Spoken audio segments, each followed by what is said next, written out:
नमस्कार, मी Mridula. Marathi global village मध्ये आपल्या सगळ्यांचं अगदी मनपूर्वक स्वागत करते. मराठी पावलं पडते पुढे या अंतर्गत आपण अशा लोकांच्या मुलाखती घेत असतो की ज्यांनी विदेशात राहून केवळ स्वतःच प्रोफेशन जपलं नाही, तर आपली जी मराठी संस्कृतीशी देशाशी जी नाळ आहे ना, ती जपून ठेवली आहे. बरं, केवळ जपून नाही ठेवली, तर त्या संस्कृतीचे ते राजदूत झालेले आहेत. म्हणजे ती संस्कृती वृद्धिंगत करण्यासाठी ते नेहमी प्रयत्न करत असतात. आणि असाच एक दूत, असाच एक या दिंडीचा वारकरी आज आपल्या बरोबर आहे आणि थेट अमेरिकेहून ते आपल्या बरोबर आहे. त्यांची मी ओळख तर तुम्हाला करून देणार आहे, परंतु आपण त्यांचं सुरुवातीला स्वागत करूया. त्यांचं नाव आहे नितीन जोशी. नितीनजी, खूप खूप स्वागत. नमस्कार. मराठी ग्लोबल व्हिलेजच्या सर्व प्रेक्षकांना माझे नमस्कार आणि आधीच धन्यवाद देतो मृदुला तुम्हाला की तुम्ही ही संधी मला उपलब्ध करून दिलीत सगळ्यांशी संवाद साधण्याची. आणि खूप आवडेल मला गप्पा मारायला. नितीन जोशी हे एका फूड कंपनीमध्ये चीफ फायनान्शियल ऑफिसर आहेत. त्यांचा लॉचा पण खूप अभ्यास आहे. पण हे झालं त्यांचं प्रोफेशनल बॅकग्राऊंड. कला, संस्कृती, साहित्य, अभिनय, गझलचं त्यांचं अंग वाखाणण्यासारखं. अमेरिकेमध्ये गेले 35 वर्ष मराठी संस्कृती टिकवण्यासाठी ते अतोनात प्रयत्न करतायत. शिकागो महाराष्ट्र मंडळाचे अध्यक्ष होते ते. त्यानंतर बृहन महाराष्ट्र मंडळ ऑफ नॉर्थ अमेरिका याचे देखील अध्यक्ष होते. आता ते सध्या विश्वस्त आहेत. परंतु केवळ विश्वस्त किंवा अध्यक्ष हे त्यांच्यासाठी महत्त्वाचं नाही, तर आपली मराठी संस्कृती टिकवणं, ती आत्ता नव्या जनरेशनमध्ये रुजवणं आणि सगळ्यात महत्त्वाचं म्हणजे त्यांचा भाषेवरचा अभ्यास. म्हणजे त्यांना ऐकलं तर ऐकतच बसावं असं वाटतं. त्याचा अनुभव तुम्हाला येईल. आणि महत्त्वाचं म्हणजे एका हाकेच्या अंतरावर असलेला आपला माणूस. आज तुम्ही भारतात जरी असलात, अमेरिकेत तुम्हाला काही काम असलं तरी तुम्ही त्यांच्याशी संपर्क साधू शकता. तर असा हा आपला माणूस आज आपल्या बरोबर आहे. चला तर त्यांच्याशी संवाद साधूया. तर नितीनजी, खूप खूप स्वागत. मला थोडं एक छोटंसं तुमचं बॅकग्राऊंड जाणून घ्यायला आवडेल. हो, जरूर. मी 1985 साली अमेरिकेत आलो आणि तसं म्हटलं तर अपघातानेच आलो. ह्याचं कारण माझी पत्नी इथे आधी राहत होती आणि ती जेव्हा हिंदुस्थानात परत आली तेव्हा आम्ही लग्न करायचं ठरवलं. आणि त्यामुळे मी इथे खरं सांगायचं आलो. असे म्हणजे unlike lot of other people की जे लोक शिष्यवृत्ती घेऊन इथे शिकायला आले होते त्या काळात किंवा नंतर आयटीच्या क्षेत्रामध्ये लोक आले, तर तसं माझं बॅकग्राऊंड खरं म्हणजे नव्हतं. आणि भारतातल्या वकिलाला इथे तसं म्हटलं तर काही असा स्कोप नसतो, कारण त्यासाठी तुम्हाला वेगळं शिक्षण पुन्हा घ्यावं लागतं आणि ते आर्थिक कारणामुळे त्याला शक्य नव्हतं. तेव्हा जी मिळेल ती नोकरी घ्यायची, हा पहिला मुद्दा होता. आणि स्ट्रगल खरं सांगायचं तर इथूनच सुरू झालं. आणि हे माझं एकट्याचं स्ट्रगल आहे असं नाही, तर इथे येणारा प्रत्येक इमिग्रंट जो आहे त्याचं हेच स्ट्रगल असतं वेगवेगळ्या प्रकारचं. भारतामध्ये मी बऱ्याच गावांमध्ये, आता खरं सांगायचं मोजायचं तर माझं शिकागो हे 12वं गाव आहे आयुष्यातलं. तो मूळ अगदी खानदेशमध्ये लहान लहान गावांमध्ये की ज्यांची नावं असं बऱ्याच लोकांनी ऐकली नसतील, की सावदा, चोपडा, जळगाव, अमळनेर, दोंडाईच्या, नाशिक, रत्नागिरी, नागपूर, त्यानंतर शिकागो, मग मिडलस्बरो, कंटकी, नॅशव्हिल, टेनेसी आणि मग परत शिकागो, असा एक सगळं प्रवास आहे हा. तर त्यामुळे प्रत्येक गावामध्ये काहीतरी वेगळं तुम्हाला मिळतं. प्रत्येक गावाची बोली म्हणा, त्यांचा विचार करण्याची पद्धत म्हणा, त्या सगळ्याचा मला खूप उपयोग झाला इथे असं मी नक्कीच म्हणेन. आणि त्या सगळ्याच माझ्या शाळा, म्हणजे माझी पेठे हायस्कूल नाशिकची शाळा किंवा रत्नागिरीची फाटक हायस्कूल शाळा किंवा मुलुंड कॉलेज ऑफ कॉमर्स, नंतर न्यू लॉ कॉलेज, या सगळ्या ठिकाणी सर्व प्रकारच्या सांस्कृतिक कार्यक्रमांमध्ये मला सहभाग असायचा. मी न्यू लॉ कॉलेजच्या स्टुडंट काउन्सिलचा चेअरमन पण होतो. तेव्हा थोडेसे नेतृत्वाची बीजे असतात ती तशी तुमच्या शिक्षकांच्या कृपेमुळे म्हणा की त्यांनी तुमच्यातले गुण हेरले म्हणून म्हणा, तुम्हाला उपलब्ध होतात आणि त्याचा खूप फायदा होतो असं मला वाटतं. त्यामुळे तिथे नाटक मंडळी बरीच भेटली. तिथे विजय केंकरे, अजित गुरे असे सगळे मित्रमंडळी तिथे होती त्यावेळेला. तेव्हा ती छान एक मजा यायची त्या सगळ्या लोकांच्या बरोबर वेळ घालवताना आणि काम करताना नाटकात वगैरे. 35 वर्षांपासून तुम्ही अमेरिकेत आहात, पण ज्या तऱ्हेनं तुमचं वाचन आहे, गझलेचा अभ्यास आहे, हे कसं काय जपलं? नाही, हे सगळा हौशीचा भाग आहे. आणि थोडंसं मी म्हटलं सगळं आई वडिलांचं ऋण असतं, शिक्षकांचं ऋण असतं. माझी आई प्रोफेसर होती आणि माझी एक ठाम समजूत आहे की मास्तराच्या घरातली मुलं ही नेहमीच जास्त सुसंस्कृत असतात आणि काहीतरी वेगळं करून दाखवतात. बऱ्याच ठिकाणी तुम्ही बघाल तर तसंच आईचे माझ्यावरती खूप खूप उपकार आहेत की हिंदीची प्रोफेसर होती ती, आणि संस्कृत आणि हिंदी दोन्ही आई शिकवायची. नंतर हम्म, स्कूल हम्म. ऑर्गनायझेशन शिकवायची एज्युकेशन कॉलेजमध्ये. नंतर ती प्रिन्सिपल झाली त्या कॉलेजची. पण एनिवे, सांगण्याचा मुद्दा असं की त्यामुळे हिंदीची आवड मला होती. आई नागपूरची माझी, हो. त्याच्यामुळे आधीच मुळात अरे वा. अर्धे शब्द हिंदीतले म्हणजे बोलण्यातले. मी पण नागपूरची, आणि माझ्या आई पण सोमलवार मध्ये टीचर होती. म्हणजे क्या बात आहे. Very good. या हा, म्हणजे ते धरमपेठ अगदी नागपूर खास तिथे असल्यामुळे हा, हा, त्यांचे संस्कार तसेच होते आणि त्याचा हा, फायदा झाला. आणि गंमत अशी झाली की मला गाण्याची खूप आवड होती. म्हणजे हम्म, मी फारसा काही प्रोफेशनली गात नव्हतो वगैरे, पण गाण्याची आवड मात्र होती. घरात गाणं थोडंफार होतं. तर मी जेव्हा पहिल्यांदा मेहदी हसन साहेबांची गझल ऐकली किंवा गुलाम अली साहेबांची गझल ऐकली, तेव्हा असं वाटलं, अरे यातले शब्द आपल्याला जर समजले नाही तर मग काय हम्म, उपयोग आहे. कारण शेवटी तू क्लासिकल म्युझिक सारखं नाही, त्या शब्दांना अर्थ आहे काहीतरी. तर त्यामुळे मी असा विचार केला की आता हे समजून घ्यायचं असेल तर काय करायचं. तर एक उर्दू मराठी शब्दकोश त्याला साहित्य संस्कृती मंडळाने हम्म. तंत्रतीर्थ लक्ष्मण शास्त्री जोशींच्या आधिपत्याखाली, अध्यक्षतेखाली केलं होतं. हो, आणि हो, त्यात हो. श्रीपाद जोशी आणि निजामुद्दीन गोरेकर या दोघांनी उर्दू मराठी शब्दकोश लिहिला. हो, हो. मग मला छंद लागला की प्रत्येक शब्द जो श्रीपाद आहे जोशी हिंदी म्हणजे गाण्यातला, नागपूरचे? नाही पुण्याचे, अच्छा. पुण्याचे. तर मग मी हम्म, प्रत्येक शब्द जो मला माहित नाही तो डिक्शनरीत बघायचा आणि लक्षात ठेवायचा, असं सुरू झालं. हम्म, आणि मग त्या हम्म, निमित्ताने मला त्याच्यात जास्त रस वाटायला लागला. मग खूप वाचन झालं. आणि हम्म, उर्दू मला भाषा वाचता येत नाही, लिहिता येत नाही. परंतु हम्म, बरेचसे आपले मराठीतले लोक आहेत की डॉक्टर विनय वायकर, पहिल्यांदा मी नाव घेईन त्यांचं, की त्यांनी हम्म. खूप योगदान या क्षेत्रातलं आहे. नंतर हो. बरीचशी लोक अशी आहेत, प्रकाश धुळे म्हणून आहेत की त्यांनी गझलवरती, डॉक्टर नाडकर्णी होते. या सगळ्या लोकांनी खूप मराठीमधून गझलवरती लिहिलेलं आहे. आणि ते हम्म, सगळ्याचं वाचनात आल्यानंतर आणखीन जास्त गोडी वाटायला लागली. आणि मुख्य म्हणजे उर्दू भाषेचं जास्त मला कौतुक असं वाटतं की थोडक्या शब्दामध्ये खूप मोठं काहीतरी सांगून जायचं. म्हणजे त्याला कुजे में समंदर समाना असं म्हणतात, म्हणजे उंजळीत समुद्र घ्यायचा. तर ही जी त्या भाषेची खासियत आहे, आणि गोडवा भाषेचा, हम्म, प्रत्येक भाषेचा लहेजा असतो. मराठीचा हम्म, पण तसाच एक लहेजा आहे, तसं उर्दूचं हम्म, पण आहे. आणि त्याच्यात मग एकदा तुम्हाला त्याच्यात गेलात की तुम्हाला खूप रस वाटतो आणि असं वाटतं, अरे नाही, आता हे आपण हम्म, जास्तीत जास्त वाचन करावं. मग खूप पुस्तकं विकत घेतली हम्म, आणि ती सगळी वाचायचा प्रयत्न केला. त्यातल्या शेरांचा अर्थ, हम्म, म्हणजे भावार्थ, हम्म, शब्दार्थ दोन्ही समजून घेण्याचा हम्म, प्रयत्न केला. गुलजारजींच्या हम्म, बरीच पुस्तकं वाचली. सो ह्या हम्म, सगळ्यातून हे निर्माण झालं. आणि मजा वाटते करायला. की आत्ताच मी ऍक्च्युली स्पर्धा होती आमच्या इथे, तेव्हा गिरीश हम्म. कर्नाडांचं तुघलक नाटक होतं. तर हा, हा. त्याचं बी.व्ही. करंथ यांनी उर्दूमध्ये भाषांतर हम्म. केलं होतं. त्यातला एक मी पीस करून दाखवला होता. वा, तर वा. तो करताना खूप मजा आली की जर आपले उर्दूचे उच्चार कसे आहेत. हम इबादत की काबिलियत खो चुके हैं। सबको खबरदार करो कि आइंदा इबादत की घड़ी इस मुल्क की शाहराहों में खामोशी हो जाए और बगैर अपना निशान छोड़े चली जाए, चली जाए, चली जाए। सुप्रसिद्ध शायर साहिर लुधियानवी हा, यांनी सिनेमासाठी अनेक गाणी लिहिली. हो. परंतु ते जेव्हा स्वतःचे पुस्तक, तलखिया नावाचं त्यांचं एक पुस्तक आहे, त्याच्यामध्ये जे हा, खऱ्या हा. अर्थाने उर्दूमध्ये लिहितात, की ते अच्छा. अमिताभ बच्चनजींच्या आवाजामध्ये त्या सिनेमामध्ये ती कविता त्यांनी म्हटलेली आहे. त्यातले 4च ओळी त्यांनी म्हटल्या. मी तुम्हाला हम्म, सबंध नजम तुम्हाला ऐकवतो. हम्म, पण मी म्हटलं तसं की हिंदीमध्ये त्याचे शब्द बदलून त्यांनी हिंदी शब्द घातले त्याच्यामध्ये, कारण ते उर्दू शब्द सगळ्या लोकांना कळतील की नाही कल्पना हम्म. नव्हती. पण मी तुम्हाला उर्दू जी आहे तशी जशी आहे तशी तुम्हाला म्हणून दाखवतो. तो अर्ज किया है, कभी कभी मेरे दिल में ख्याल आता है, कभी कभी मेरे दिल में ख्याल आता है कि जिंदगी तेरी जुल्फों की नर्म छाव में गुजर नहीं पाती तो शादाब हो भी सकती थी। ये तीरगी जो मेरी जीस्त का मुकद्दर है तेरी नजर के शुआओं में खो भी सकती थी। अजब न था, अजब न था कि मैं बेगाना अलम रहकर तेरे जमाल की रानाइयों में खो रहता। तेरा गुदास बदन, तेरी नीमबाज आंखें, इन्हीं हसीन फसानों में मैं बहो रहता। पुकारती जब मुझे तलखियां जमाने की, तेरे लबों से हलावत की घूट पी लेता। हयात चीखती फिरती बरहना सर और मैं घनेरी जुल्फों की छाव में छुप के जी लेता। वा. मगर ये हो न सका, मगर ये हो न सका, और अब ये आलम है कि तू नहीं, तेरा गम, तेरी जुस्तजू भी नहीं। गुजर रही है जिंदगी कुछ इस तरह जैसे इसे किसी हम्म, के सहारे की आरजू भी नहीं। दुनिया भर के गमों को लगा चुका हूं गले, गुजर रहा हूं कुछ अनजाने रह गुजारों से, मुहीब साए मेरे सिमत बढ़ते आते हैं, हयात तो मौत के पुरहोल खारजारों से।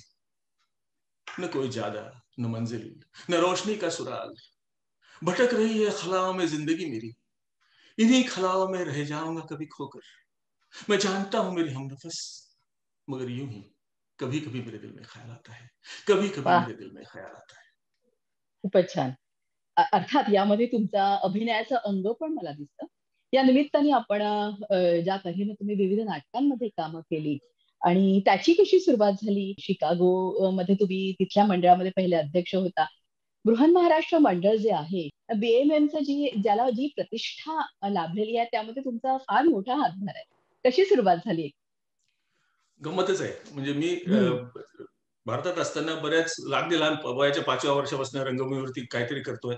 नाटकं, एकांकिका बऱ्याच केल्या, पण पूर्ण फुल लेंथचं नाटक केलं नाही. इथे जेव्हा मी हं, हं. पहिल्यांदा आलो ना, तेव्हा नोकरी नव्हती. 6 महिने मी नोकरीच्या शोधात होतो. तेवढ्यातच इथे आमच्याकडे शंकरराव हुपरीकर, ज्यांनी अमेरिकेमध्ये नाटकाची सुरुवात केली असं म्हणायला हरकत नाही. सर ते आमच्या शिकागोला राहायचे आणि ते 71 सालापासून शिकागोमध्ये नाटक सादर करायचे. तर त्यांनी विचारलं अच्छा. यंग मुलगा, कारण त्यावेळेला असं होतं की इतकी यंग मुलं हां, इथे हां. नव्हती माझ्यासारखी 24-25 वर्षाची. तर हां, त्यांना हां. दुरितांचे तिमिर जावं हे नाटक होतं, अगदी त्या काळचं फेमस नाटक म्हणूया आपण. तर त्याच्यात मला भूमिका करायची संधी मिळाली आणि नोकरी नसताना मी म्हटलं चला नाटक मिळतंय आणि चला करूया. म्हणजे इथपासून सुरुवात झाली आणि मग त्या नाटकाच्या निमित्ताने माझ्याबरोबरच्या एका सहकलाकाराच्या म्हणजे कंपनीत मला नोकरी लागली. सो हं. नाटकाचे उपकार खूप आहेत त्या बाबतीत. त्यानंतर हं, मग नाटक झाल्यानंतर महाराष्ट्र मंडळ, मग महाराष्ट्र मंडळातले लोक आणि हे सगळा प्रवास बघितल्यावर चला काहीतरी आपल्याला सापडलं जे आपल्याला ह्या देशामध्ये असं वाटतं की कुठेची उणीव आहे.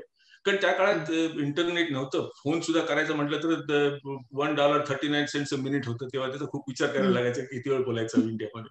सो त्यामुळे ह्या सगळ्या प्रकरणात महाराष्ट्र मंडळात मी प्रवेश केला आणि तिथलं सगळं वातावरण बघितल्यानंतर असं वाटलं नाही आपल्याला काहीतरी करायला पाहिजे.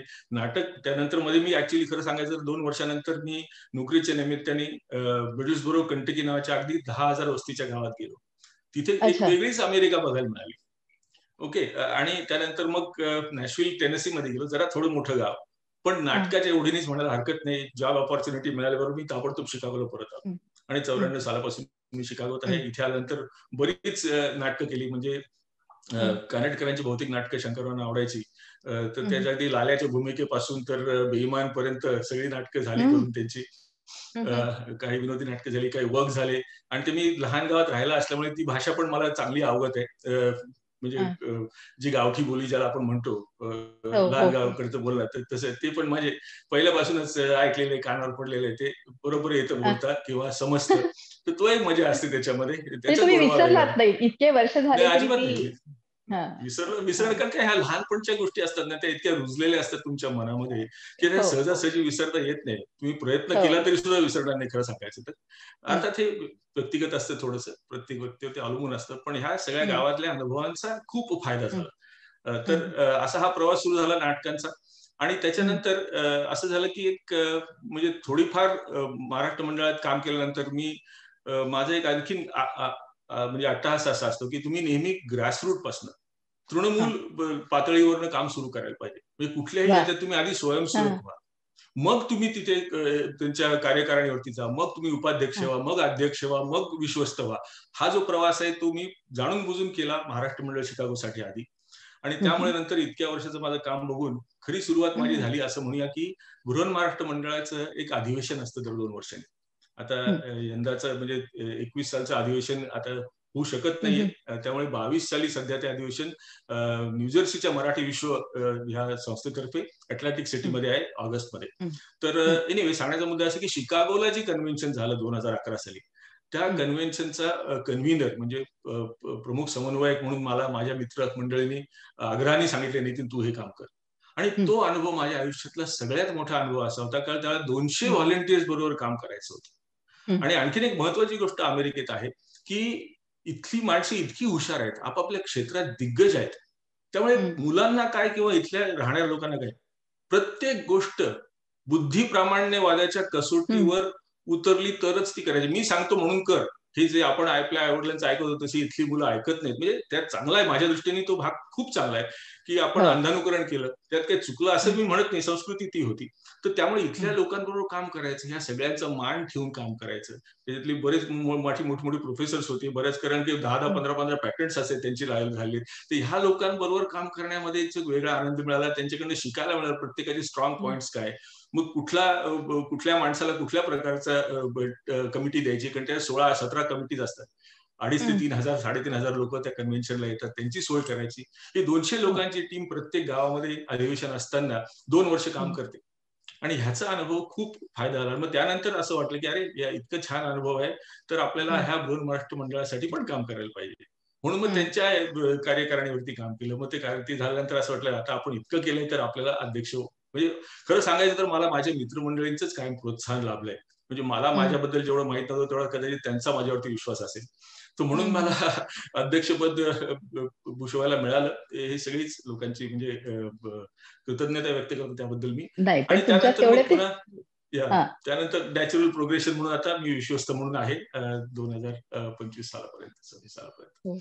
विविध प्रकारचे म्हणजे केवळ ते कन्व्हेन्शन नाही किंवा इतरही गोष्टी खूप चाललेल्या असतात बीएमएमच्या. खूपच कन्व्हेन्शन ही फक्त एकच म्हणजे आणि ऍक्टिव्हिटी आहे. महाराष्ट्रात काय जगभरात बीएमएम ला एक प्रकारची प्रतिष्ठा आहे. म्हणजे कन्व्हेन्शनला येणं हे म्हणजे त्यांच्या आयुष्यातलं एक मोठं यश असतं, पण इन जनरल ही बीएमएम सतत काही ना काही कार्य करतच असतं. म्हणजे असतं ना, आणि हे त्याची मुळात भावनाच तशी आहे. म्हणजे 3 द्रष्ट्या व्यक्ती शिकागो मधल्या विष्णू वैद्य आणि शरदराव गोडबोले आणि जयाताई हुपरीकर या तिघांनी मिळून बृहन महाराष्ट्र मंडळ स्थापन केलं. आणि पहिलं अधिवेशन शिकागोमध्येच झालं होतं. सो 84 साली 81 साली बीएमएम ची स्थापना झाली. आणि याचा मुख्य हेतू तुम्ही हाच कुठल्या होता की वर्षी आलात? मी 85 साली आलो. अच्छा, 85. ते अधिवेशन मी मिस केलं होतं, त्याच्यानंतरच्या वर्षी मी इथे आलो. पण एनिवे, तर मुळात हेतू असा होता की प्रत्येक गावोगावी ही महाराष्ट्र मंडळ कशी स्थापन झाली, इथपासून सुरुवात आहे. त्याचा पाया इतका मोठा आहे की इथे जेव्हा आपले लोक आले तेव्हा आपले सण साजरे करायचे एकत्र. म्हणजे सार्वजनिक गणेशोत्सव लोकमान्य टिळकांनी आपल्याला शिकवलं, आपण सगळ्यांनी एकत्र मिळून करूया. सो हा जो भाग्य दिवाळी आपण एकत्र साजरी करतो, इथले मित्रमंडळीच तुमचे नातेवाईक झालेले आहेत. कारण नातेवाईक त्या काळात अप्राप्य होतं, त्यांना भेटणं किंवा ते सारखं येणं जाणं इकडे इतकं शक्य नसायचं कोणाला. आर्थिकदृष्ट्याही शक्य नव्हतं आणि बरेचसे त्यात कन्स्टेंट्स पण होते. ते नाही, त्यामुळे ही मंडळ स्थापन झाली. मग त्याला मंडळ जर ग्रुप असतात तर त्या लोकांचा, त्याचं आपण त्याला काहीतरी स्थायी स्वरूप द्यावं म्हणून मंडळ स्थापन झाली. आणि मग ह्या लोकांच्या मनात विचार आला की अरे हे जर असं आहे, कारण ऍक्च्युली उत्तर अमेरिकेतलं पहिलं महाराष्ट्र मंडळ टोरंटोचं झालं आणि दुसरं महाराष्ट्र मंडळ शिकागोच झालं 1969 साली. म्हणजे 2019 साली आम्ही शिकागोमध्ये 50वा वर्धापन दिन महाराष्ट्र मंडळाला साजरा केला. खूप मोठा समारंभ केला. नशिबाने तो कोविडच्या आधी करता आला म्हणून, नाही तर ते शक्य झालं नसतं. पण एनिवे, तर ह्या लोकांनी असा विचार केला की अरे एवढी सगळी महाराष्ट्र मंडळ आहेत, मग ह्या सगळ्यांना एका छत्रछायेखाली आपण आणायचं काय. आणि त्याच्यात सुद्धा महत्वाची गोष्ट अशी आहे की BMM is not a governing body, it's a federation of association. म्हणजे कसं आहे की प्रत्येक मंडळ ही एक स्वायत्त संस्था आहे. It's an autonomous body. त्यांचं कार्य ते करत असतात, परंतु सगळेजण एका मराठीपणाच्या रेशीम गाठीने एकत्र आलेले आहेत. म्हणून ते बीएमएम ही संस्था त्यांच्याबरोबर काम करते सगळ्यांसाठी. आणि खूप उपक्रम तुम्ही मगाशी म्हणलात ते मुद्दाम नमूद करू इच्छितो की अधिवेशन ही फक्त एकच ऍक्टिव्हिटी झाली. त्याच्या व्यतिरिक्त बीएमएम मध्ये उत्तरंग नावाचा एक उपक्रम आहे जो सिनियर सिटीझनसाठी आहे. कारण आता हे सगळे 70च्या दशकातले 60च्या 70च्या दशकातले लोक इथे आता नातवंड झाली आहेत त्यांना, पण त्यांचे प्रश्न वेगळे आहेत. त्यांना काहीतरी त्यांच्या उत्तरार्धात आयुष्याच्या काय करायचंय, कसं राहायचंय, एकटेपणा असला तर त्याचं कसं फेस करायचं, त्याला या सगळ्या गोष्टी उत्तरंग नावाची एक झाली. मराठी शाळा हा खरोखर अतिशय स्तुत्य उपक्रम आहे की इथल्या मुलांना मराठी शिकावं. त्यांच्या आजी आजोबांचे ते जर मराठीत बोलले तर किती मोठं कौतुक वाटतं त्यांना. या सगळ्या गोष्टीचा विचार झाला. आणि आता तर काही राज्यांमध्ये इन्क्लुडिंग इलिनॉय, जॉर्जियामध्ये की त्याला राजामान्यता मिळालेली आहे. म्हणजे you can get extra credits if you learn Marathi for those curriculum आहे त्यांचा. भारती विद्यापीठ पुणे म्हणून जी हे आहे युनिव्हर्सिटी आहे, त्यांच्यातर्फे त्यांचं हे आहे, सिलेबस आहे त्यांचं शिक्षणक्रम. तर त्याप्रमाणे ह्या मुलांना शिकवलं जातं. जरी 2च तास असले आठवड्यातले शनिवार रविवार, तरी सुद्धा त्यांना भाषेची ओळख होते आणि आपल्या संस्कृतीची ओळख होते. ह्या सगळ्याचाच उपयोग होतो. आता नवीनच उपक्रम सुरू केलाय म्हणजे रेशीम गाठी नावाचा. म्हणजे कसं की इथे पुढची पिढी आहे, मग त्यांना जर असं वाटलं की आपला जोडीदार आपल्याच संस्कृतीचा असावा, तर त्यांना काहीतरी एक व्यासपीठ प्लॅटफॉर्म उपलब्ध करून द्यायचं. म्हणून रेशीम गाठी नावाची आता नवीनच वेबसाईट आम्ही सुरू केलेली आहे आणि त्याच्यामध्ये इथल्या सगळ्या मुलांना, त्यांच्या आई वडिलांना आणि इव्हन भारतातून इथे शिकायला आलेले जे आहेत, जे इथे राहतायत, नोकऱ्या करतायत, त्यांना सुद्धा एक संधी उपलब्ध करून द्यायचा प्रयत्न आहे की तुम्ही इथेच तुमचा जोडीदार निवडा आणि that will be better for your life असं आम्हाला वाटतं. सो तो एक उपक्रम आहे. आणि सगळ्यात महत्वाचं म्हणजे आत्ताच्या काळात आणि इव्हन त्याच्या आधीपासूनच, म्हणजे मी जेव्हा अध्यक्ष होतो तेव्हा खूप मोठा दुष्काळ पडला होता महाराष्ट्रात. तर त्यावेळेला तिथल्या दुष्काळग्रस्त शेतकऱ्यांसाठी आपल्याला काय करता येईल का, म्हणून आम्ही निधी संकलनाचं काम सुरू केलं. खरं म्हणजे बीएमएम तोपर्यंत फक्त एक सांस्कृतिक संस्था म्हणूनच होती. ह्याच्यात काहीच म्हणजे शंका नाही. तोच त्याचा मुख्य उद्देश होता, कारण त्याला त्याची गरज होती त्या प्रकारच्या कामाची. परंतु हे सुरू केलं आणि आता तर महाराष्ट्र फाउंडेशन ही अशी जुनी संस्था आहे, जी सेवाभावी संस्था आहे, जी मदत करते अनेक प्रकल्पांना महाराष्ट्रातल्या. तर त्यांच्याशी हे करून कोलॅबोरेशन करून बीएमएमनी आधी सर्वात आम्ही जे रंगकर्मी आहेत, म्हणजे जे रंगमंचाच्या पाठीमागे काम करणारे कलाकार हे आहेत, वर्कर्स आहेत, तर त्यांचं आमच्या नाटकाशी आमचा खूप संबंध आहे. कारण खूप भारतातून आली सगळी नाटकं, तिथले त्यांचे सगळे मोठे ऍक्टर सगळे हे आमचे फार जवळचे मित्र आहेत. तर त्यांनी आम्हाला सांगितलं, अरे आमचे जे इथे बॅकस्टेज आर्टिस्ट ज्याला म्हणतो आपण, त्या लोकांना काही नाही, नाटकं बंद पडली, तर त्यांना ती मदत कराल का. सो त्यासाठी निधी संकलन झालं. आणि आता सध्याच्या ह्या भयानक परिस्थितीमध्ये पुन्हा एकदा ऑक्सिजन सिलेंडर्स उपलब्ध करून देण्यासाठी महाराष्ट्र मंडळ शिकागो काय किंवा बीएमएम काय या दोन्ही संस्थांनी फार मोठ्या प्रमाणावरती काम सुरू केलेलं आहे की लोकांकडनं मदत घेऊन त्यांच्या म्हणजे त्यांना मी नेहमी सांगले की तुमचं कर्तृत्व आहे ना, ते आता दातृत्वात थोडंसं तुम्हाला बदलायला पाहिजे. आणि ते बदलण्याचं काम आपली लोक खूप करतायत आणि सगळ्यांचंच अभिनंदन यासाठी की सगळेजण हा सरसावून पुढे झालेत मदत करायला आणि ह्या प्रकल्पांना, तिथल्या सेवाभावी संस्थांना याची काहीतरी मदत व्हावी अशी आमची सगळ्यांची इच्छा आहे आणि त्यासाठी पण काम करते. खूपच छान. 62 मंडळ जी आहेत तिथली, त्यातले काही जे आहेत त्यांना आम्ही असोसिएट मेंबर म्हणतो की त्या गावातलं महाराष्ट्र मंडळ नाही, पण काही सांस्कृतिक संस्था आहेत त्यांना सुद्धा बीएमएमने असोसिएट मेंबरशिप दिलेली आहे, जेणेकरून त्यांना बीएमएमचं कार्याची माहिती व्हावी आणि त्यांना त्यांच्याच ऍक्टिव्हिटीमध्ये बीएमएमचा काय उपयोग झाला तर त्यांना करून द्यावा अशा दृष्टिकोनातून आहेत. अशी 62 महाराष्ट्र मंडळ, महाराष्ट्र मंडळाच्या छत्रछाया. वा.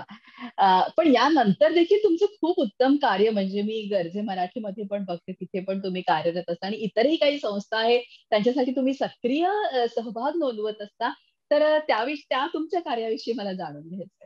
नाही, पुन्हा तेच झालं जसं की गरजे मराठी ही संस्था जी आहे ती त्याचा खूप वेगळा दृष्टिकोन आहे. म्हणजे जगभरातल्या मराठी माणसांच्या कर्तृत्वाचा गौरव करणे हा सुरुवातीचा त्याचा उद्देश होता. त्याची त्यांनी गरजे मराठीतर्फे 2 पुस्तकं त्यांनी प्रकाशित केली आणि त्यावेळेला मी बृहन्महाराष्ट्र मंडळाचा अध्यक्ष असल्यामुळे मला त्यांनी, आनंद गानूंनी मला संपर्क साधला आणि मला खूप आनंद झाला की चला कोणीतरी काहीतरी करते मराठी लोकांसाठी. मग त्यांना प्रकाशक शोधून देण्यापासून सुरुवात झाली.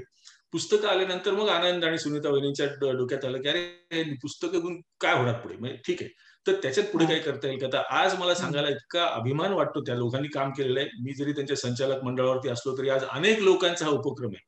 कुठल्याही गोष्टीचं क्रेडिट एक माणूस कधीच घेत नाही. सो आणि काय होतं की असं एक आपली दिंडी असल्यासारखं आहे, ते एक वारकरी त्यात येतो आणि आपापलं दिंडी पुढे जाते. तसं आज अनेक प्रकल्प गरजे मराठीच्या वेबसाईटवर तुम्ही जरूर जाऊन बघा की ज्याच्यामध्ये मेंटरिंग हा जो आहे तरुणांसाठी किंवा तरुण उद्योजकांसाठी आहे. नंतर त्याच्यामध्ये आता फार्मास्युटिकलच्या लोकांना एक वेगळा ग्रुप करून त्यांच्याविषयी केलंय, किंवा इंडियामधल्या लोकांना सक्षम नावाचा एक उपक्रम आहे ज्याच्यामध्ये भारतातल्या लहान गावांमधल्या विद्यार्थ्यांना लॅपटॉप्स द्यायचे कम्प्युटरचे, ह्याच्यासाठी आहे. आणि फार मोठ्या व्यक्ती पद्मविभूषण रघुनाथ माशेलकर हे आमचे आधारस्तंभ आहेत, त्यांनी प्रोत्साहन दिले. पुष्कळ लोक आहेत, तुम्ही खरंच जरूर बघा.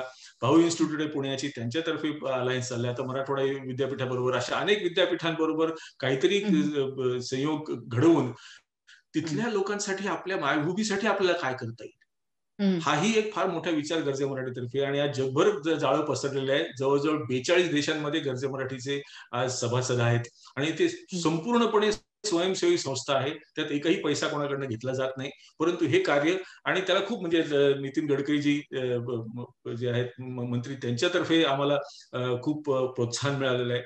त्यांनी आमच्याबरोबर संवाद साधलेला आहे. अशा पुष्कळ गोष्टी घडत आहेत आणि त्या सगळ्याचा एक भाग असल्याचा खूप आनंद आहे. अर्थात माझा त्याच्यात फारच खारीचा वाटा आहे असं म्हटलं तरी चालेल, कारण खूप लोक करतायत काम. तेव्हा गरजे मराठी आहे. नंतर नाही, आणि एखादं काम करायचं म्हटलं की सगळ्यांचा सक्रिय सहभाग मिळणं खूप गरजेचं आहे. नक्कीच एका माणसाचं काम नाहीच आहे ना. पण तरी सुद्धा म्हणतात ना तसं की आनंदला मी नेहमी म्हणतो की उर्दू मधला शेर माझा आवडता की मैं अकेला ही चला था जानेबे मंजिल मगर लोग साथ आते गए और कारवा बनता गया. आणि असा तो कारवा बनला जातो.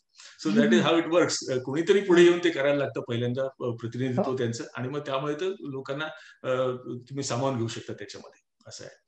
आणि आणखीन एक म्हणजे कसं आहे की लोकांची मानसिकता काय आहे त्याच्या अनुषंगाने कसं काम करता येईल, हा थोडासा नेतृत्वाचा जो एक भाग आहे तो समजून घ्यायचा तुमच्या लोकांना. म्हणजे you empower people, you don't rule them, you don't govern them. म्हणून मी नेहमी म्हणतो की होईल तोच नेता अवघ्या यशाचा धनी, कार्यास स्फूर्ती ज्याच्या जनमनाचे प्रतिध्वनी. मनापासून केलेली गोष्ट आहे, याच्यामध्ये काहीही मिळवण्याचा हेतू नाहीये. फक्त मिळवण्याचा हेतू असेल तर एकच गोष्ट आहे, ती म्हणजे माणसं जर मिळवता आले आयुष्यामध्ये तुम्हाला मित्र जर मिळवता आले तर त्याच्यासारखं दुसरं सुख नाही. निदान तुम्ही ह्या परक्या देशात असताना तुम्हाला त्याची जास्त प्रकर्षाने जाणीव होते असं मला वाटतं. सो अजून गरजे मराठीच्या व्यतिरिक्त अजून एक छान उपक्रम आम्ही 2 वर्षापूर्वी सुरू केला. तो म्हणजे अंक निनाद, एक दिवाळी अंक. डिट्रॉइट मधनं हा प्रकाशित होतो. त्याच्या संपादक मंडळावरती मी काम करतो. आणि आमचा एक मित्र होता निनाद जोशी म्हणून डिट्रॉइट मधला, तर त्याचं निधन झालं अकाली. आणि त्याच्या स्मृतीसाठी तो खूप आउटगोईंग होता, खूप रसिक होता. तर तो अंक निनाद आम्ही वार्षिक अंक इथून प्रकाशित झाले गेली 2 वर्ष करतोय, आणि त्याला खूप छान प्रतिसाद मिळतो लोकांकडनं. तो जास्तीत जास्त लोकांपर्यंत पोहोचावा अशी माझी खूप इच्छा आहे, कारण एक जगभरातल्या लेखकांना एकत्र आणण्यासाठी चांगलं साहित्य काहीतरी दर्जेदार आपण द्यावं. आणि खरं सांगायचं तर एक छान उपक्रम, म्हणजे रोज संध्याकाळी येऊन टीव्ही बघण्यापेक्षा आपण जर आठवड्यातून 1 दिवस त्यासाठी देऊ शकलो तर त्याचा लोकांना काहीतरी फायदा होतो. काहीतरी तुमचं म्हणजे कल्चरल ऍडव्हान्समेंट स्वतःची, त्या निमित्ताने वाचन तुमचं वाढतं, संपर्क लोकांशी जास्त येतो, त्या सगळ्या गोष्टीचा फायदा होतो. म्हणून अंक निनाद सुद्धा माझ्या फार जवळचा प्रकल्प आहे, त्यासाठी मी काम करतोय. सो अशी बरेच गोष्टी आहेत अजून खरं सांगायचं तर, पण सध्या एवढंच पुरे असं मी म्हणतो की जेवढं जमेल तेवढं आपण जरूर करूया. अजून काही नवीन प्रकल्प असले तर मला इन्व्हॉल्व्ह व्हायला खूप आवडेल. मला लोकांनी सांगावं, मी नक्की त्याच्यात सहभाग घेईन.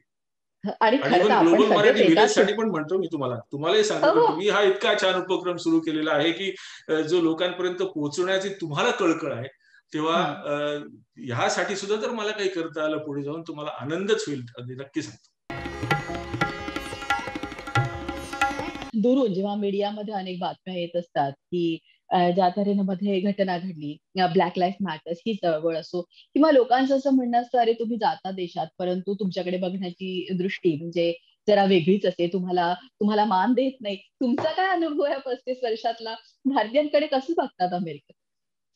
माझा अनुभव खरं सांगू, आता अपवाद असेल किंवा माझा वैयक्तिक अनुभव असेल, माझा अनुभव खूप चांगला आहे. फार थोडे त्याच्यात आहेत, त्याचं कारण तुम्हाला मी सांगतो की सदर्न पार्ट ऑफ अमेरिका जे आहे त्या ठिकाणी मुळात प्लांटेशन्स तिथे होती, तिथे मजुरांना आफ्रिकेतून आणलं गेलं. त्यामुळे तिथे लोकांची बघण्याची दृष्टी थोडीशी वेगळी आहे. कारण तिथेच ज्याला आपण व्हाईट सुप्रिमसिस्ट म्हणतो, KKK, तर त्यांची तिथे स्थापना झालेली आहे. तिथे त्यांच्यामध्ये थोडासा एक भाग असा आहे की ते वेगळ्या दृष्टिकोनातून विचार करतात, आणि इथल्या सिव्हिल वॉरमध्ये पण सगळ्यांना माहिती, त्यात वेगळं काही नाहीये. तेव्हा परंतु भारतीय लोकांच्या बद्दल माझ्या मते अमेरिकेतल्या लोकांमध्ये खूप आदर आहे. आणि याची कारण सांगतो काय, याचं कारण असं आहे की खरं म्हणजे आपले डॉक्टर्स लोक जे आहेत ते असे लहान लहान गावामध्ये सुद्धा पसरलेले आहेत. आणि डॉक्टर म्हटलं की एक वेगळी भावना असते आपल्याकडे, तो आपला जीव वाचवणारा कोणतरी आपल्याला तारणार आहे आपला, आणि त्यासाठी हे लोक जे आहेत ही चांगली लोक आहेत, कारण आपण ते शांतताप्रिय आहोत. आपण कधीही कुठे दंगा केला किंवा काही केलं, रायट झालं असं आपल्या हातून कधी घडतच नाही. आपण तसे म्हणजे आपली संस्कृतीच नाही ती. तर त्यामुळे फार थोडा अनुभव येतो, आणि कधी कधी तो अनुभव येतो तुमच्या ऍक्सेंटवरनं, की तुम्ही किती वर्ष इथे राहिलात तरी तुम्ही इथल्या अमेरिकन लोकांसारखं बोलू शकत नाही. आणि ह्याचा अनुभव साऊथ मध्ये मला थोडासा आला, कारण त्यांची तर बोली अगदीच वेगळी आहे. म्हणजे ती इथल्या जसं आपल्याकडे गावाकडे बोलतात मराठी आणि शहरात बोलतात तसाच फरक साऊथ आणि नॉर्थच्या मराठी इंग्लिशमध्ये आहे. परंतु तुम्ही बोलत असता तर त्यांना एक तर त्यांना एक्सपोजर नसतं. म्हणजे आता परिस्थिती बदलली आहे, मी त्यावेळेचं सांगतोय की ते त्यांना कळत नाही तुम्ही कसे उच्चार करता, त्याचा अर्थ काय आहे किंवा काय पटकन, आणि कधी कधी ते नाही कळलं असं भासवतात तुम्हाला, व्हॉट ना, ओ काय म्हणतात तुम्ही. मग त्यावेळेला मला त्यांना सांगायचं वाटलं, आणि काही लोकांना मी सांगितलं की माझ्या बोलण्यात ऍक्सेंट यायचं कारण तुला माहितीये का, कारण मला एकापेक्षा जास्त भाषा येतात आणि तुला येत नाहीत, म्हणून वा मला ऍक्सेंट आहे. कारण मी 2 भाषा, 3 भाषा, 4 भाषा अत्यंत हा. समर्थपणे बोलू शकतो, आणि म्हणून मला ऍक्सेंट आहे, तो ऍक्सेप्ट कर. आणि मग त्या लोकांनी तुम्हाला ऍक्सेप्ट केलं तर फारच चांगली गोष्ट आहे. पण तसा वर्णद्वेषाचा अनुभव फारसा भारतीयांना इतकाच प्रकर्षाने जाणवलेला नाहीये, जसा अजूनही इथे आहे. वर्णद्वेष कोणी अमान्य करू शकत नाही, आज रोज घडतायत घटना आपल्याला माहिती आहे. पण भारतीयांना, कारण काय झालं, मुळात ही सगळी सुसंस्कृत भारतीय होते, हो गुन्हेगारीमध्ये त्याचा संबंध नव्हता. आणि मोठं आता आज तर तुम्ही बघताय की भारतीय माणसं जगातल्या सगळ्या मोठ्या कंपन्यांचे सीईओज आहेत. कोण म्हणेल आपल्याला म्हणजे तुम्ही चांगले नाही आहात किंवा तुमच्या विषयी असूया आहे. आता असूयाच ठेवायची असेल काही कारणासाठी तर त्याला कोणी काही करू शकत नाही. पण मुळात आदर आहे नक्कीच याची, आणि आयटी क्षेत्रात तर आणखीच झाले. म्हणजे हो जसं हे म्हणतात की एखादा आफ्रिकन अमेरिकन हा चांगला प्लेअर असूच शकतो कारण तिच्या रक्तात असतं, तसं हो भारतीय माणसं ही जेनेटिकली सुपेरियरच आहेत असंही काही लोकांचा समज आहे की ह्या लोकांना येतच हो असणार आहे सगळं. असा हो थोडासा एक भाग आहे. त्यामुळे बुद्धिजीवी फारसा म्हणूनच बघितलं वर्णदेशाचा जातं. काय बुद्धिजीवी म्हणूनच बघितलं जातं की करेक्ट, बुद्धिजीवी म्हणून, आणि आहेतच बुद्धिजीवी लोक, त्यामुळे तसा काही प्रश्नच नाहीये. अर्थात आता खूप क्षेत्रामध्ये नवीन पिढीतले लोक जात आहेत, हा ह्याच्याबद्दलही वाद नाही. पण तरी सुद्धा अजूनही आपल्या फॅमिलीमध्ये प्रत्येकाला असं वाटतं की आपल्या मुलामुलींनी खूप शिकावं, कारण आपण कुठलं गाठोडं घेऊन आलो नाही. आपला सगळ्यात मोठा फरक असा आहे की वी हॅव नो इनहेरिटन्स.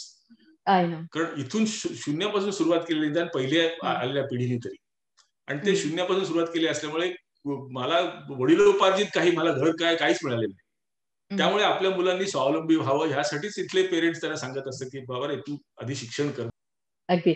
आता म्हणजे मी ओळख करून देताना जसं म्हटलं की एका हाकेच्या अंतरावर असलेला आपला माणूस म्हणजे जगामध्ये किंवा अगदी भारतात कोणी अमेरिकेत जरी आलं नवीन किंवा अमेरिकेत त्यांना यायचं देखील असलं तरी प्रत्येकाला एक प्रकारची धाकधूक असते. पण ही व्यक्ती अशी आहे ना की जी कोणालाही मदत करायला तत्पर आहे. त्यामुळे म्हणून मी तुम्हाला एक आपला माणूस म्हणूनच ओळख करून दिली मगाशी. आता नवीन आलेल्यांना तुम्ही काय मार्गदर्शन कराल? खरं सांगायचं ना तर नवीन आलेल्यांना काहीही मार्गदर्शन करायची गरज नाहीये. ते स्वतः इतके केपेबल आहेत. कारण मला कितीतरी उदाहरणं माहिती आहेत की आई वडील अगदी चिंता, माझी मुलगी आता येते, तिला काही माहित नाही, तुम्ही जरा मदत करा, तुमचा नंबर देऊन ठेवते. आम्ही एक दोनदा बोलतो, त्यानंतर कोणी मला कधी कॉल करत नाही. परंतु एक आणखीन सांगतो मी भारतातल्या लोकांसाठी, की हा तुमची मुलं जर इथे शिक्षणासाठी येणार असेल तर हा बीएमएमचं हे नेटवर्क जे असं आहे, जे माझ्या हा स्वतःकडे पण आहे, असं मी अभिमानाने सांगू शकतो की कुठल्याही हा गावामध्ये तुम्हाला काहीही मदत लागली तर मराठी माणूस त्यासाठी उभा आहे. आणि हे घडलेलं आहे की कुणाला सायकल पाहिजे अॅरिझोना स्टेट युनिव्हर्सिटीमध्ये किंवा बे एरियामध्ये, कोणीतरी मुलगी आहे, तिला दुसरी मुलगी रूममेट तिची त्रास देते, तिच्या गादीत ढेकून झाले, तिथपर्यंत प्रॉब्लेम आम्ही सॉल्व्ह केलेले आहेत तिथल्या लोकांनी च्या मदतीने. तेव्हा हे अश्युरन्स मात्र मी कायम देत असतो की तुम्हाला कुठल्याही गावामध्ये काही मदत लागली तर तुम्ही नितीनला विचारा, मी तुम्हाला असा कॉन्टॅक्ट देतो की त्या गावामधला माणूस तुमच्यासाठी उभा राहील मदतीला. कुठल्याही हो प्रसंगी, अपघात असो म्हणा किंवा अजूनही काही कोणा नोकरीसाठी मदत हवी असो किंवा काही कुठल्याही प्रकारची शक्य असेल ती, अर्थात इथे लिमिटेशन पुष्कळ आहेत तशा, परंतु जे शक्य असेल ते करण्यासाठी माणसांचं नेटवर्क नक्कीच तयार आहे. म्हणजे बरेचदा आता मला तुमच्याकडून खरं तर अमेरिका जाणून घ्यायची आहे. खूपदा लोकांना असं वाटतं की अरे यार अमेरिका म्हणजे काय, तुम्ही लोक जाता आणि जसं काही तिथे डॉलरचं झाडच लावलेलं आहे आणि त्याचं अट्रॅक्शन असतं म्हणून तुम्ही जाता, असं नाहीये. तर त्याच्या पाठीमागे मी बघते कितीतरी चॅलेंजेस आहे. हे जीवन इतकं सोपं नाहीये. त्या संदर्भात तुम्ही काय सांगाल तिथल्या जीवनशैलीविषयी? नाही, खरंच जीवनशैली ते इथली, खरं सांगायचं तर आता जग इतकं जवळ आलेलं आहे की पूर्वीच्या काळी 35 वर्षापूर्वी खूप आकर्षण असायचं लोकांना की अमेरिकेत म्हणजे काय, म्हणजे इथे इथे येताना लोकांच्या हार तुरे घेऊन त्यांना सेंड ऑफ द्यायचे तिथले लोक, इथून जाणाऱ्या लोकांकडे एक वेगळ्या नजरेने बघायचे. आता तसं राहिलेलं नाही. आता खरं सांगायचं एक मोठ्या शहरांमधली तरी घरटी एक माणूस अमेरिकेत आहे असं म्हणायला हरकत नाही. इतकी आपल्या लोकांनी प्रगती केलेली आहे आणि त्यांच्या ज्ञानाचा ह्या देशाला, त्यांच्या कर्मभूमीला खूप उपयोग होतोय. परंतु एक मात्र मी नक्की सांगतो की इथे असलेले बहुतांशी मराठी लोक तरी त्यांची नाळ जोडलेली आहे आपल्या मातृभूमीशी, आणि त्या मातृभूमीशी त्यांना तेवढंच प्रेम, तेवढेच हे आहे. कारण काय होतं की मायदेशातले मायाचे पाश सोडून आपण इथे महत्वाकांक्षेचा अश्वमेध म्हणू तसा की त्या सारख्या भूमिका घेऊन सगळेजण इथे आलेले असतात आणि आपल्या आयुष्यात काहीतरी करून दाखवायचं ह्याची जिद्द असते. परंतु त्याकरता जे कष्ट घ्यावे लागतात ते सगळ्यांनाच घ्यावे लागतात. आणि ते कुठेही स्ट्रगल सगळीकडे सारखंच आहे जगामध्ये असं मला वाटतं. म्हणजे स्त्रियांच्या बाबतीत पण आपण जर का बघितलं तर त्यांना कितीतरी कामं असतात. नाही, मी तेच म्हणतो की हा एक थोडासा कदाचित ना तजुर्बाकारी म्हणतात त्याला, अननुभवी लोक असतील त्यांना असं वाटतं की इथे हं, आलं की हे सगळं आयुष्य इतकं छान आहे, तुमची मोठमोठी घरं, मोठमोठे रस्ते, छान छान गाड्या, हं, या हं, सगळ्या हं, पटी आहेत. आणि what you mentioned about women, फार हं, कौतुक वाटतं या बायकांचं सगळ्या. कारण घरात मोलकरीण नाही तेव्हा ही जी सगळी कामं आहेत ती आपल्यालाच हं, करायची आहेत. आणि हे हं, आपल्याला करायची सवय नाहीये, कधी आपण कधी ते हं, हिंदुस्थानात केलं नाही. तेव्हा इथे आल्यानंतर तो जो पहिल्यापासून तो श्री गणेशा म्हणतात तसं त्याचा होतो, हं. त्याचा खूप त्रास होत असेल त्याला. आणि त्यामुळे मग इथले नवरे पुष्कळशी मदत करणारे असतात, पुष्कळसे हां. नसतात देखील. पण ते शेवटी पुन्हा ते बायकांच्याच वरती पडतं, हे तितकंच खरं. आणि हां, मग मुलांचं संगोपन करायचं. विशेषतः हां, बायकांचा एक आणखी मोठा चॅलेंज माझ्या दृष्टीने असा आहे, की बाहेरचं हां, जग आणि घरातलं जग, हां. बाहेरची संस्कृती आणि घरातली संस्कृती ह्याच्यात इतका फरक असतो, की हं, त्याचा समन्वय कसा घडवून आणायचा, किंवा हं. त्या मुलांना they should not be stretch between two ends. इथली जी कुटुंब व्यवस्था आहे, तरुण मुलं म्हणजे आपण जे म्हणतो की विभक्त कुटुंब पद्धती ती योग्य आहे की अयोग्य आहे या संदर्भात देखील लोक नेहमी बोलत असतात. मुलं आईपासून दूर होतात असं म्हणणं असतं की काही वर्षांनंतर. खरं सांगायचं ना तर मी भारतीय संस्कृती आणि अमेरिकन संस्कृती यांची म्हणजे तुलना करत नाही. त्याचं कारण हं, काय, अत्यंत विभिन्न अशा संस्कृती आहेत काही बाबतीमध्ये, की मी म्हणतो तसं की ज्या गोष्टींचं मांगल्य पावित्र्य आपल्याकडे आहे त्याची इथे भावना वेगळी आहे. परंतु जर तुम्ही सुशिक्षित अमेरिकन समाज बघितला, तर हं, त्यांच्या ज्या व्हॅल्यूज आहेत ज्याला आपण म्हणतो, की त्यांची जी मूलतत्व आहेत कुटुंबाविषयीची, ती आपल्यासारखीच आहेत. म्हणजे अशी कित्येक फॅमिली माहिती मला की ते अतिशय कौटुंबिक जिव्हाळ्याचे संबंध एकमेकांशी आहेत. परंतु त्याच्यात हं, एक फार मोठा फरक असा आहे की इथे तरुण लोक जास्त लवकर इंडिपेंडेंट होतात. म्हणजे 18व्या हं, वर्षी 12वी झाल्यानंतर मुलगा एकदा किंवा मुलगी घराच्या बाहेर पडले शिक्षणासाठी, की मी हं, मागे एकदा दुसऱ्या एका मुलाखतीत म्हटलं होतं, हे घरट्यातल्या पक्ष्यांसारखं आहे, की एकदा ते हं, पिलू उडायला लागलं, ते उडून गेलेलं परत घरट्यात येत नाही. आणि हं, हे ह्या समाजाने ऍक्सेप्ट केलेलं आहे, यांना ते हं, मान्य केलेलं आहे. आपल्याकडे त्याच्यापेक्षा वरती जाऊन एक जास्त गोष्ट अशी आहे, की आपण असं म्हणतो की आपल्या आई-वडिलांनी आपली काळजी घेतली, आपण लहान असताना संगोपन केलं, आपल्याला वाढवलं, हं, आपल्याला आर्थिकदृष्ट्या समर्थ केलं. तेव्हा त्यांच्या म्हातारपणात आपण त्यांना मदत करायला पाहिजे, त्यांना सपोर्ट करायला पाहिजे, त्यांची काळजी घ्यायला पाहिजे. हा भाग इथे थोडासा अभावाने आहे असं मला वाटतं. आणि हा संस्कृतीतला फरक नक्कीच आहे. परंतु इतर पाहता या मुलांचं कौतुकही वाटतं. म्हणजे इथे सुद्धा भारतीय लोकांची सुद्धा जी अमेरिकेतली जन्मलेली आणि वाढलेली मुलं आहेत, ती हं. लवकर स्वावलंबी होतात, लवकर इंडिपेंडेंट हो. होतात. कारण हं, त्यांना स्ट्रगल दिलेलं असतं. आणि आणखीन एक गोष्ट, की माझ्यानंतर सगळं तुझं आहे, पण मी असेपर्यंत, जसं नटसम्राटमध्ये म्हटलेलं आहे ना, की समोरचं ताट द्यावं पण बसायचा पाठ देऊ नये.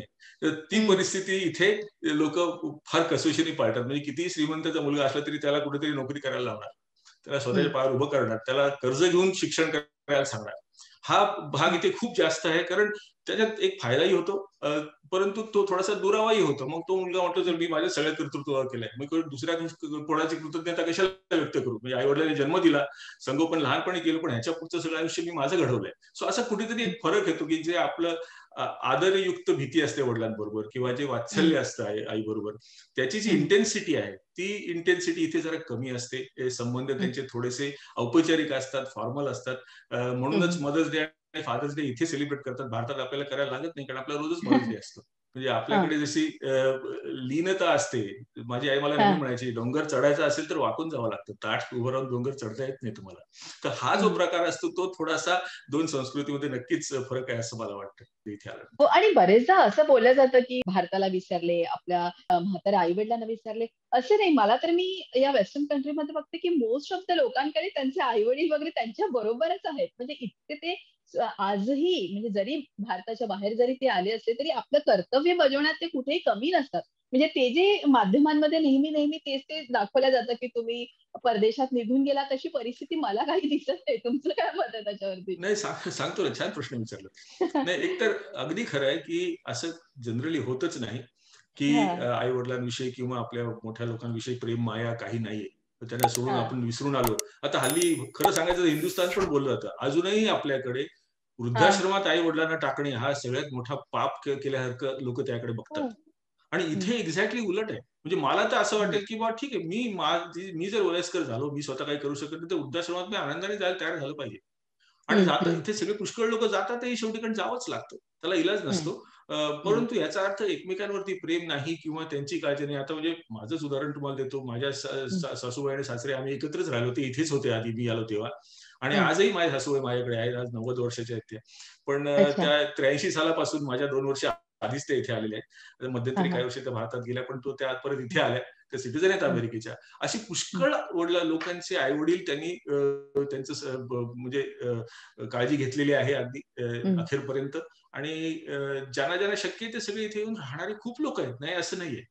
कसं आहे की इथे राहणारे लोक सगळे महत्वाकांक्षी आहेत, आणि तरी सुद्धा कुठेतरी आयुष्यात अपूर्णता राहिली असं वाटतच राहतं. आणि ते माझ्या दृष्टिकोनातून तेच एक फार मोठी गोष्ट आहे. मी असे अनेक मोठमोठे कलाकार बघितले रंगभूमीवरचे, अगदी प्रभावळकरांपासून प्रशांत दामलेपर्यंत. ते विंगेत असताना इतके अस्वस्थ असतात. एक त्यांच्यामध्ये एक प्रकारची ऍजिटेशन असते की अरे आता हा प्रत्येक प्रॉब्लेम 500-500 प्रयोग करून सुद्धा त्यांची ती प्रोसेस जी असते ती फार महत्वाची असते. बटरफ्लाय इन स्टमक ज्याला आपण म्हणतो, ते अगदी असलं तरच अगदी होतं. आणि इथे अगदी सुद्धा लोकांचं असंच होतं की महत्वाकांक्षा असली तरी खाली म्हणतात तसे की हजारो ख्वाहिशें ऐसी की हर ख्वाहिश पे दम निकले, बहुत निकले मेरे अरमान लेकिन तुम्ही कम निकले. कारण तो तुम्हाला पुढे जायला आणि आणखीन काहीतरी करून दाखवायला उद्युक्त करत असतं, असं मला वाटतं. नितीनजी, खूप छान वाटलं तुमच्याशी बोलायला. आणि नुसतं बोलणं नाही, मला तुमच्याशी सतत संपर्कात राहायला आवडेल, तुमच्याकडून जरूर. सल्ला घेणं आवडेल. तर खूप खूप सल्ला नाही, मी मदत करू शकेन नक्की. सल्ला देण्याइतकी योग्यता नाहीये, पण मदत नाही हो. करण्याइतकी मात्र तयारी आहे. म्हणजे आज अमेरिकेमध्ये कुठलाही, म्हणजे केवढा मोठा अमेरिका आहे, पण त्यात तुम्ही ज्या तऱ्हेनं काम करता हे आपल्या मराठी परिवारासाठी, संस्कृतीसाठी, ते खरोखरच वाखाणण्यासारखं आहे. एकट्याचं काम नाही हो, इथे खूप नाही लोक नाही. तुम्हाला लागतात बरोबर तुमच्या. आणि समविचारी लोक आहेत इथे. सगळी हम्म. सुसंस्कृत तर आहे, सुशिक्षित पण आहेत. आणि समविचारी, त्यांना काहीतरी करायची कळकळ आहे मुळात आपल्या मातृभूमीसाठी, आपल्या लोकांसाठी. आणि अशी लोक जेव्हा एकत्र येतात तेव्हा काम होतच चांगलं. त्यासाठी काही वेगळं करायची गरज भासत नाही असं मला वाटतं. अगदी अगदी. हा. नक्की मला आवडेल तुमच्याशी पुन्हा गझलेच्या अंगावरती बोलायला. जरूर. तुम्ही हा वेळ दिला त्याबद्दल अगदी मनपूर्वक धन्यवाद. नाही, सगळ्याच मराठी ग्लोबल विलेजच्या सर्व प्रेक्षकांचे धन्यवाद, आणि तुमचेही धन्यवाद की तुम्ही ही संधी मला उपलब्ध करून दिलीत.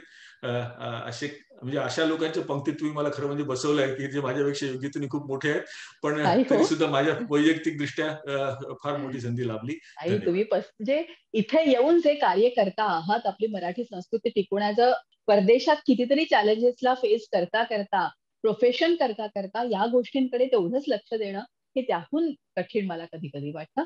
खूप खूप धन्यवाद. धन्यवाद. नमस्कार. नमस्कार.